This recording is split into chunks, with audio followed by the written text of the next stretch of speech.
Welcome to True Drew Podcast, your source for all things Nancy Drew.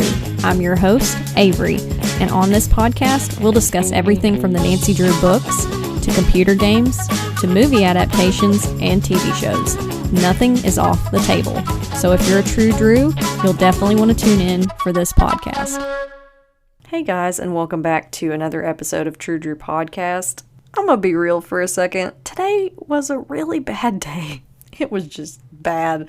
I don't even know any other way to explain it, but I'm just so glad that I have this podcast because it's fun for me to reread these books and talk with you guys about them on Instagram. And just, I want to thank you again for being here, just for listening, for messaging me, for sharing your love for Nancy Drew. That honestly makes my day so much brighter. So if you've had a bad day too, we're going to shake it off and forget about it. We're going to jump into a really fun book and discuss the Emerald-Eyed Cat mystery today. So this is book number 75 in the Nancy Drew series, and it was first published in 1984. Now, like we always do, I'm going to go ahead and discuss the book covers at the top of this episode. If you ever want to see these book covers, I always post them on Instagram. My Instagram is True Drew Podcast, and I post those on Wednesdays before these episodes come out on Thursday. So there's actually 4 different book covers for the Emerald-Eyed Cat mystery, and this first one is the one that I have in my own collection, and it shows Nancy in the foreground. She's got this bright, it's almost orange hair. It's more orange than strawberry blonde, and she's wearing this purple sweater with a collared shirt underneath it. We can kind of see like a wrought iron fence behind her and what looks like a fortress, like it looks like a castle behind her, and these huge yellow cat eyes. And then there's also a man who appears to be tripping over a black cat in the background. He kind of looks like he's wearing like a karate outfit. I know he's not, but that's what it looks like to me. Now, this second book cover edition shows Nancy again with a sweater and a collared shirt under it. That must have been the style when they were making these covers. But this book cover has a tagline, and it says Nancy is smuggled to South America, and Nancy's in a really dark room, and we can see her holding this candle, and there's this golden cat figurine. It's really spooky looking. I really like this book cover. Now, the third edition shows Nancy in some jeans and a pink sweatshirt and her tennis shoes. She's laying on this bed, and there's a black cat in the window looking at her. And this book actually has the exact same tagline as the book before it. Now, the fourth and final book cover edition, and I believe this is a UK edition, it's actually kind of cool. I know I'm going to shock you guys because I usually say that I hate these, but I don't hate this one. This one's really well done. Like, we have Nancy in the background behind these wrought iron bars. She's got more of a shaggy red haircut, but I don't hate it. And there's actually this black cat in the foreground, and whoever did the art for this book cover, I actually really enjoy it. I feel like this book has a lot of cool cover variations. So the funny cover spoof that I came up with for the Emerald-Eyed Cat mystery is Cats Out of the Bag. I mean, how could I not? Or I could grace your ears with a sweet rendition of Tom Jones' What's New Pussycat, but I don't think I'll assault your eardrums today. So when it comes to giving these book covers a rating, I would give them a 4 magnifying glass across the board. I actually like all of these book covers, including the one from the UK. I know, shocking. So now let's go ahead and discuss some of the characters that we see in this mystery. So first up, we have Jules Johnson, who's a client of Carson's, and his wife, Miss Johnson. There's Barry Cole, who's a sailor. Jim Liu, another sailor. Charlie Sims, I said more sailors. There's a bunch of sailors in this book. Alina Escobar. Ricardo, who is Alina's fiance. Mero, the cat. Senor Cordova. Isabella. Xiomara. I think that's how you say her name, but she is Rosalinda's servant, and Rosalinda is Alina Escobar's aunt. And then there's Juan, and I just said tall guy in parentheses. Okay, so now I'll read a brief synopsis for the Emerald-Eyed Cat mystery. The mysterious sinking of 3 freighters sends Nancy out west to search for those responsible. Suddenly, she is kidnapped and placed aboard an airplane. She finds herself in the company of a young and frightened stowaway named Alina on her way to visit an aunt aunt in South America. When they arrive at their destination, Nancy finds that she is not the only prisoner. Alina's aunt is being held also. Determined to rescue the elderly woman and free herself as well, Nancy works out an ingenious plan with the help of Alina and her fiancé. In the process, she discovers hidden treasure that may well be the missing link to this bizarre and strange string of incidents. And now for a dramatically read newspaper headline synopsis. Fraudulent freighter scheme. Nancy Drew uncovers insurance fraud with ties to Colombia. And now let's jump into discussing the book. So our mystery starts with Carson telling Nancy about his client, Mr. Jules Johnson, who just had a freighter ship sink. And I think it's called the Rayu Sol.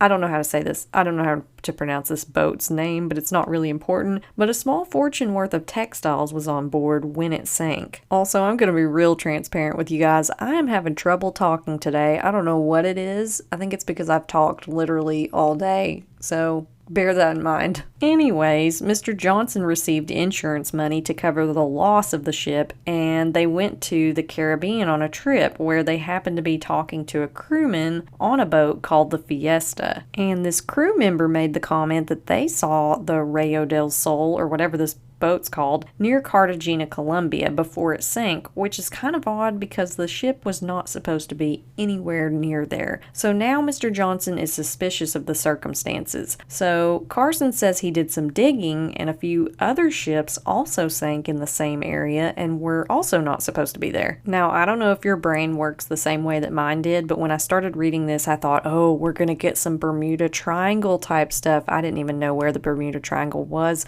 I think it's actually over near the Bahamas somewhere. I think it's in a whole different direction. But anyway, that would have been really cool. That is not what happens. Now, according to Carson and Mr. Johnson, the Rayo del Sol, the ship that Mr. Johnson owns, was managed by this MIC transport company, and Carson wants Nancy to go talk to Mr. Johnson and also go investigate the company because he tried calling them and got no response. So Nancy goes and flies to Phoenix, which is the hometown of the Johnsons where they live, and now they're singing a different tune. They wanted Carson's help with this case, but now they say they don't want to bother looking into it and they don't want to waste anyone's time, and they seem kind of worried because Carson didn't come. Now, we all know that this is just an excuse because Nancy is just as capable as her father of solving these cases, and it's almost like the Johnsons have been threatened to stop investigating by someone else. So when they part ways, Nancy and the Johnsons leave this cafe where they had this meeting. Nancy hails a taxi and she notices another tall man leaving, and she feels as if he has been following her and watching her meeting with the Johnsons. That's suspicious. But Nancy goes to visit MIC Transport after this and a few of the other suspicious shipping companies in San Pedro, and all of them are boarded up and closed. What a coincidence. Shady people gonna do shady things. That's just how they operate. Kind of reminds me of this furniture company where I live that was constantly going out of business, quote unquote.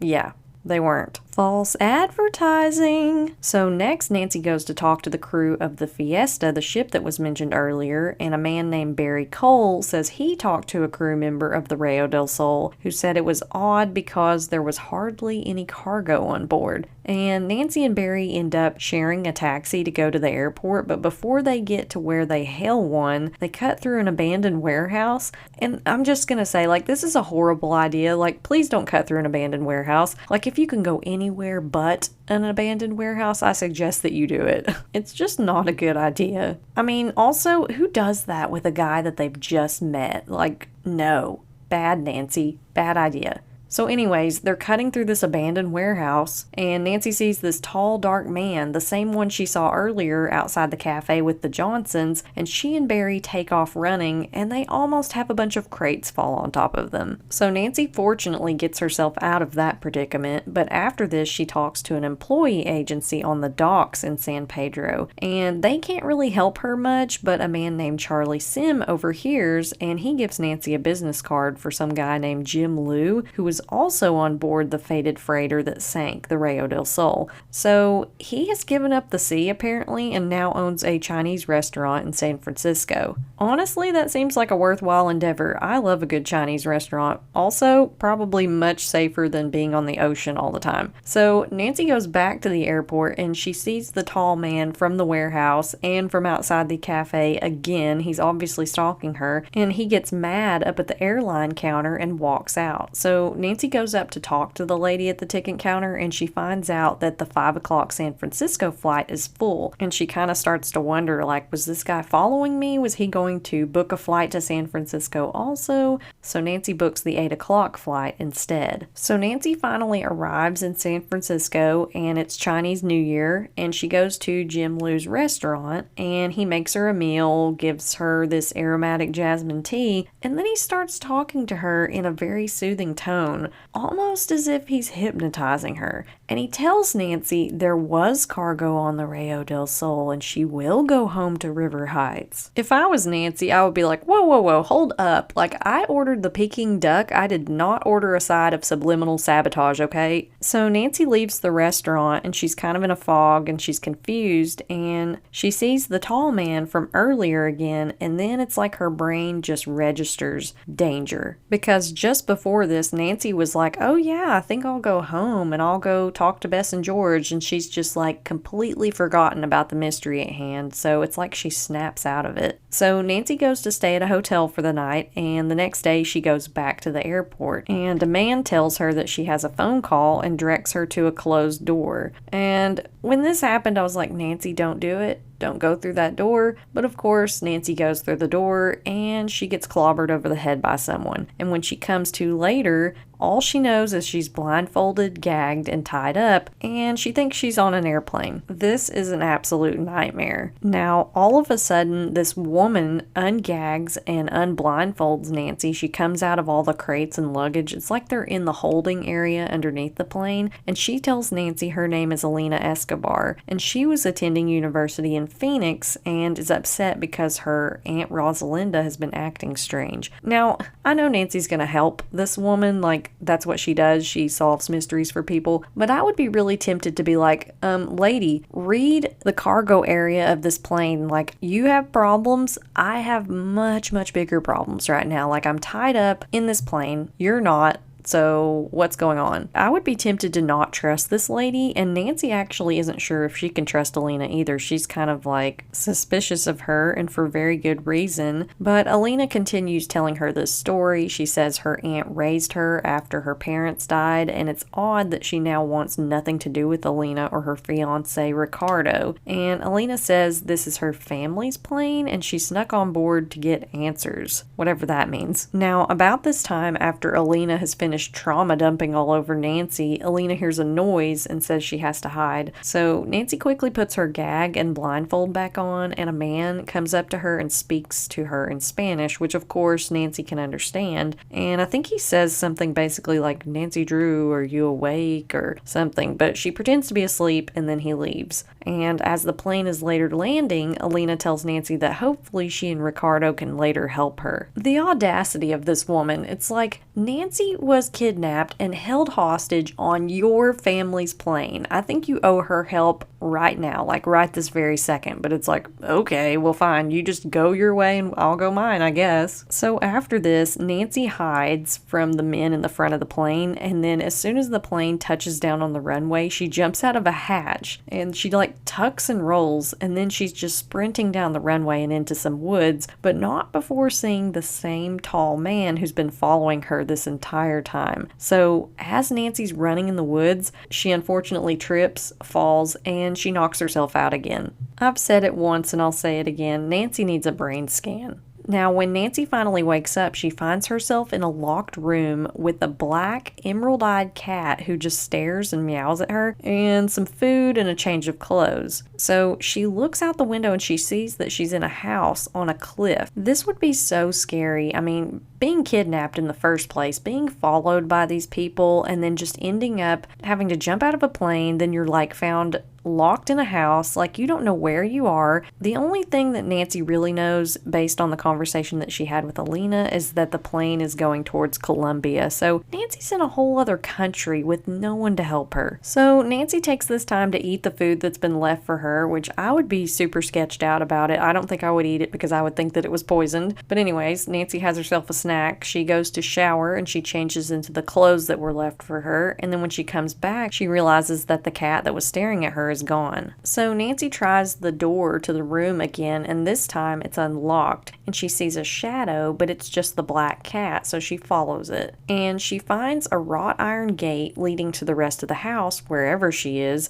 but it won't budge, and she hears distant music. And while Nancy's going around and exploring, she also finds a library full of books in Spanish. So eventually she backtracks and goes back to the room she woke up in, and later Alina shows up and says she and Ricardo saved Nancy after Alina escaped the plane. So Alina explains that Nancy is safe, but also can't roam the property because the bad people might find her. And the book says Nancy slowly trusts her, but that sounds like imprisonment to me. Like, I would not be okay with this. Like, this just sounds all kinds of sketch. But also, if Alina has bad people around her, like family even, why doesn't she just leave? I guess if I knew the answers to these questions, it wouldn't be a mystery. But we also find out from Alina that the little cat that Nancy has been following is named Marrow. Super cute. So the next thing that I wrote down is Nancy is visited by Alina and Ricardo briefly again, but she gets aggravated when she's left alone for a long time, which I would be too. That's solitary confinement. But the book also says that the part of the house Nancy is in hasn't been used in years, and it's covered in a layer of dust, making it even creepier. I mean, I know Alina's not going to hide Nancy in the master bedroom, like that's a little bit conspicuous, but still, I would just be so weirded out by all of this. Now next, Nancy finds herself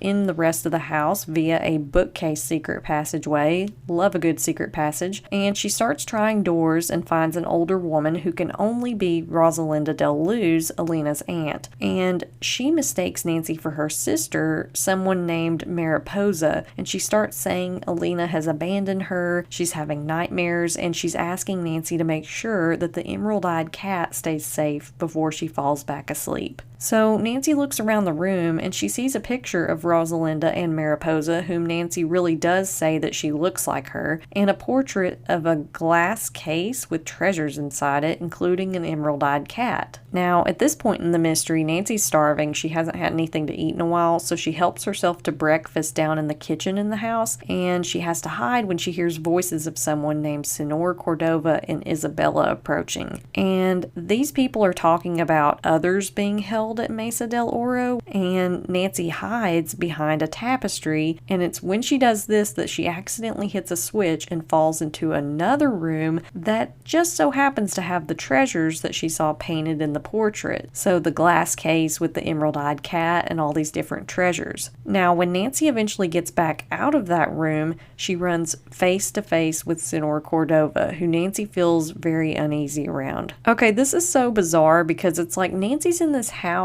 and like some people know she's there and some people don't know she's there, but like if someone fell out of a wall in my house, I would have some questions and they would need to answer them. But sure enough, as soon as Nancy tries to move, Senor Cordova chases her, and so Nancy goes out another passageway that leads outside, and she hides and sees some friendly burrows. Now after this, Nancy goes back to the room where she was first held with Mara the cat, and after midnight she sneaks back out to try to find a phone to call Carson, because Carson hasn't talked to Nancy in who knows how long. It's been several days and he's probably worried to death about her. So Nancy doesn't find a phone, but she does find a last will and testament of Carlos Del Luz, where he left control of the estate to his wife Rosalinda, who is Alina's aunt, and his niece Alina Escobar. So the day she becomes 21, Alina would have access to that estate. Now Nancy also finds an unsigned power of attorney made out to Senor Cordova, and she realizes realizes that's why Senor Cordova and Isabella were talking about time running out, because Alina is going to turn 21 soon. Now, Nancy also sees a file that shows where Isabella was hired right after Alina left for college, and she wonders if she and Senor Cordova could be behind Rosalinda's weird attitude towards Alina, like they've been poisoning her against Alina. So Nancy looks a little bit further around the office, and she also sees a map, and what do you know? A town called Mesa del Oro nearby. The same Mesa del Oro that Isabella and Senor Cordova mentioned earlier when Nancy was eavesdropping on them. So she starts to turn around after sketching a picture of the map, and she knocks a lamp over. So she tries to grab it, but she's not fast enough, and this box falls off and hits the floor. And it's bad because it makes a ton of noise, but it's also good because it reveals a hidden phone. So Nancy wants to call Carson, but she hears these running footsteps, and she has to hide under the desk, leaving the phone on the floor and her candle on the desk. So Isabella runs in, and at first she blames the cat Marrow, which made me laugh, like what cat can light a candle? But then she sees the candle and she puts two and two together, and she's like,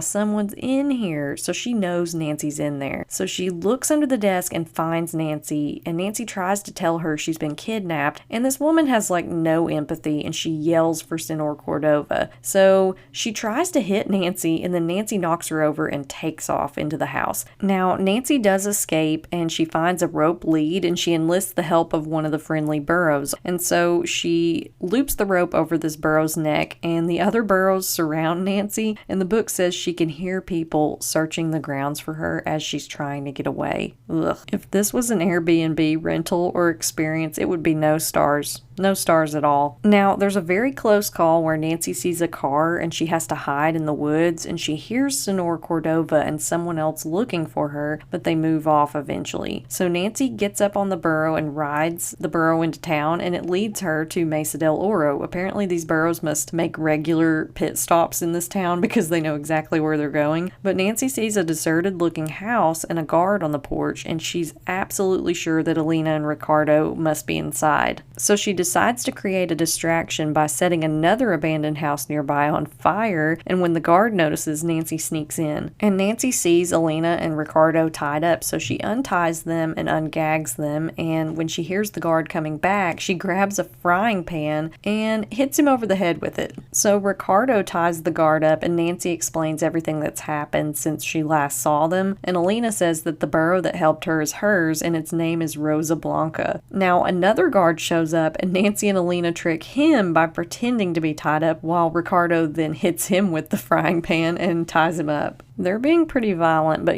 all's fair in kidnapping. So they steal this guy's Jeep, and then they try to formulate a plan, and Nancy says they'll need help to get Aunt Rosalinda out of the house because she's being held hostage in that room that Nancy found earlier. So Ricardo says Nancy is illegally in the country, and the police would probably believe Senor Cordova over her, so they can't go to the authorities. And when Nancy suggests the American consulate, Alina says a good friend of Senor Cordova's, Mr. Dodsworth, is the consul general there, so that's a no-go also. And Ricardo tells Nancy that Senor Cordova has been running things since his father's death, and a lot of the cargo that went missing was Del Luz holdings on those ships that sank. So at this point, I got confused because Ricardo's dad managed the hacienda for Alina's Aunt Rosalinda, but I thought there was some weird marrying cousin situation going on here, but they were not related. Thankfully not. So now the trio heads to Cartagena to investigate Senor Cordova's office, and Nancy asks Alina to sketch the floor plan, and by the time they pull up, they've got a plan. So Alina's going to go in, carry on, and make a big deal about her aunt's sudden change of behavior while Nancy sneaks in. And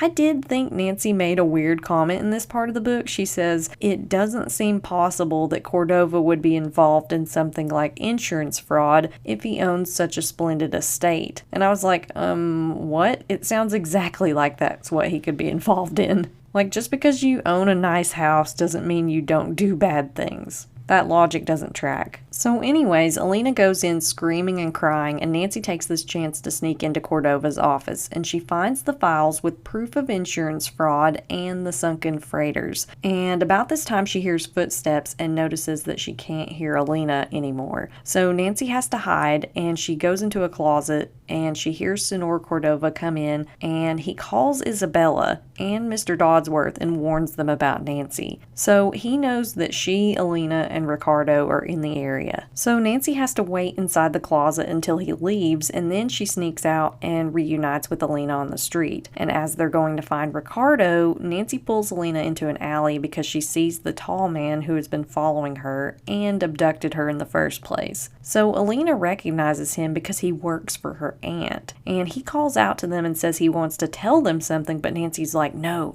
it's a trap. So she and Alina try to run from this guy whose name is Juan, but two other men show up at the mouth of the alley, and they grab Nancy and Alina and throw them in a warehouse and lock them in. See what I told you? Nothing good happens in warehouses. So Nancy decides to poke around, and she sees the Del Luz logo on some crates in the warehouse, and she and Alina decide to open them. And Alina recognizes some shawls in the shipment, and she says she knows the village women who make them, and they only make them a few times a year. So she thinks it may be one of the lost shipments. Now suddenly Ricardo is thrown into their prison as well, and he and Nancy get to talking, and he confirms that the shawls were supposed to go to a shop in Beverly Hills. And Ricardo says he thinks Senor Cordova offloaded the cargo, then sank the ships, and then had insurance claims on both the ships and the cargo, which would have made a tidy profit. And it's now that they come to the conclusion that Juan, Charlie Sim, and Mr. Liu were all in on everything together. So the guy that Nancy got the business card from at the beginning of the book, and the guy who tried to hypnotize her at the Chinese restaurant in San Francisco. So Nancy and her friends start prying away these boards on a wall in hopes of escaping when they overhear Juan and his cronies talking, and they call Nancy Senorita Snooper. I'm not gonna lie, that's a pretty good one. Points for alliteration, bad guys. So Nancy, Ricardo, and Alina make a big enough hole for Nancy to slip through, and then she says she has an idea since Alina and Ricardo can't fit through. She says she'll rig some crates to fall as a distraction so they can escape. So Nancy does that, but she's also alarmed by how many men are in the warehouse loading and unloading things.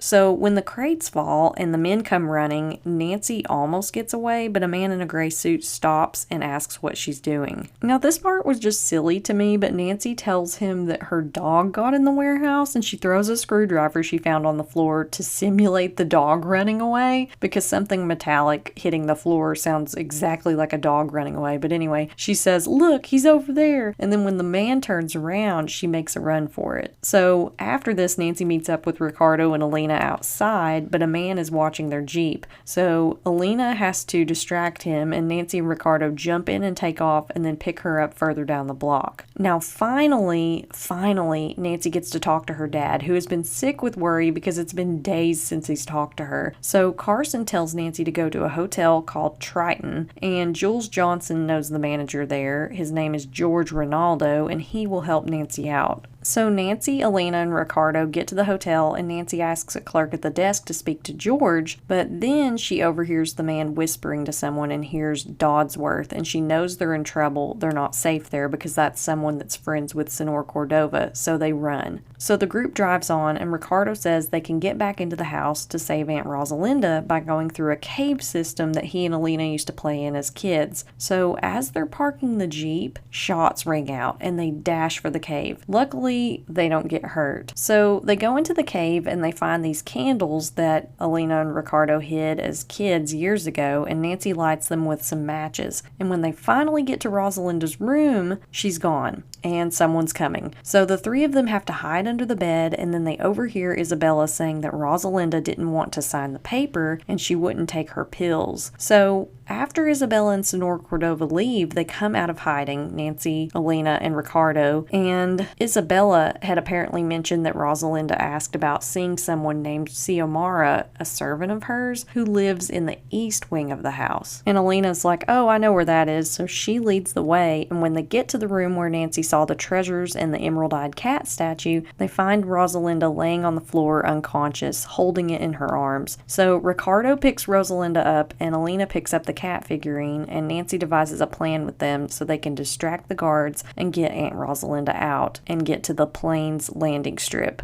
So Nancy says she's going to trip the fire alarm, which apparently is connected to a siren on top of the hacienda. So while she sets forward to do that, Ricardo carries off Alina's aunt and Alina leaves, but they're really reluctant to abandon Nancy, but they wish her luck. So Nancy ends up having to trip the fire alarm in the office after making sure that no one is around, and she does this by lighting a paper and holding it close to the smoke detector. So the alarm goes off and Nancy leaves with the power of attorney document that she also found on the desk. And at this point, I found a mistake in the book. Actually, there were several typos in this book. It's kind of weird how these last few books, there's several editing errors, but the most noticeable thing was a repeated paragraph on page 165 that said the same thing twice. So the paragraph that was repeated said, "She paused a moment and listened, but all was quiet instead of quiet." And then Nancy shot through the gate. Her breath was coming in gasps and her right side throbbed with a sharp pain as she ran toward the landing strip. And then it says it again. And I read this late at night, and I read a lot of times late at night, and so at first I thought I was hallucinating. I was like, wait a minute, Nancy's still running like she's been running for a really long time. And then I realized, like, oh no, they repeated the paragraph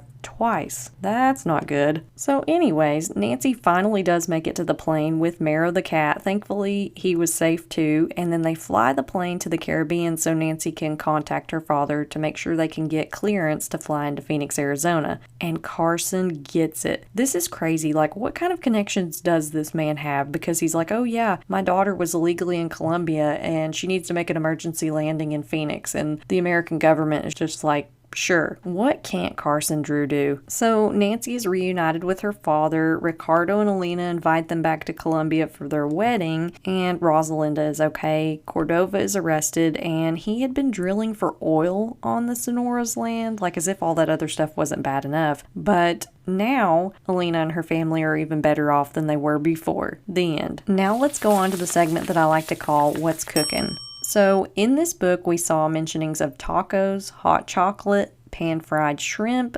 Peking duck, soup, honeyed spare ribs, fruit and jasmine tea, sausage, eggs, rolls, and toast, and cold tortillas and beans. Now let's go on to the segment of the podcast that I like to call Add That to Your Resume. So I said that Nancy could be an insurance investigator. She investigated this fraud when it came to these freighter ships. And I said that she was the ultimate hide-and-seek champion, because literally she's hiding in this house the entire time in this book, and it's just so ridiculous. Now let's talk about the things I liked and didn't like about the Emerald-Eyed Cat mystery. So the things I liked Marrow the cat, and that was about it. The things I didn't like, it was really repetitive. This mystery was kind of hard to find amongst all the hiding and the running, and I wanted the cat figurine treasure to work in better to the mystery. Everything just felt scrambled and kind of roughly pulled together, so I would have to give this one a 1 magnifying glass. It just wasn't one that I really liked. So that concludes this week's episode for True Drew Podcast. For next week's episode, we're going to dive into the next book in the series, The Eskimo's Secret. So if you like Inuit art and villains that threaten Nancy in new and interesting ways, you're definitely going to like this one.